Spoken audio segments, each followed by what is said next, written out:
இந்த ப்ராஜெக்டில் இது வந்து GSM மாடல், ஓகேவா? 800L GSM model. இதுக்கு அடியில் தான் நம்ம வந்து சிம்மு இன்சர்ட் பண்ணுவோம். ஓகே, இது GSM மாடல். இது வந்து GPS. இது GPS மாடல், சரியா? லைட் பிளிங்க் ஆகுதுல, இது GPS GSM. பஸ்ஸர் ஸ்விட்ச் 1, ஸ்விட்ச் 2. இது வந்து Arduino Nano கண்ட்ரோலர் போர்டு. இதுதான் கண்ட்ரோலர் போர்டுன்னு சொல்லுவோம். இது power supply junction box, power supply board. இந்த பவர் சப்ளை போர்டுலேருந்து தான் இந்த கிட் எல்லாமே. இது வந்து 12 வோல்ட்டில் ஆப்ரேட் ஆகும்.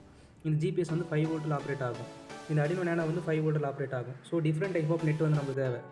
Different type of power supply நம்மளுக்கு தேவை. ஸோ இந்த பேட்டரியிலிருந்து நம்ம பவர் சப்ளை இங்கே வரும். இதுலேருந்து டிஸ்ட்ரிபியூட் பண்ணி எனக்கு இங்கே சென்ட் பண்ணுது. ஸோ ஒரு பட்டன் வந்து பஸ்ஸருக்கு, இன்னொரு பட்டன் வந்து லொக்கேஷன் சென்ட் பண்ணுறதுக்கு. ஓகேவா? சைஸ் முடிஞ்ச அளவுக்கு நான் மினியேச்சர் பண்ணிட்டேன். ஸோ இது எக்ஸ்டர்னல் பவர் சப்ளைக்கான பேட்டரி. நீங்கள் தனியாக வச்சு தான் கொடுத்துக்கணும். லைன் கீழே வழியாக கொடுத்துருக்கேன். ஓகே, இதோட பின் கனெக்ஷன் எல்லாமே நான் உங்களுக்கு PDF சென்ட் பண்ணுறேன். அதை பார்த்து ஐடென்டிஃபை பண்ணிக்கோங்க. ஏன்னா எல்லாமே வச்சுட்டு நான் க்ளூ பண்ணிட்டேன். ஸோ இதுலேருந்து உங்களால் அண்டர்ஸ்டாண்ட் பண்ணிக்க முடியாது. நான் உங்களுக்கு தனியாக நாளைக்கு வரமோ சொல்லிடுறேன்.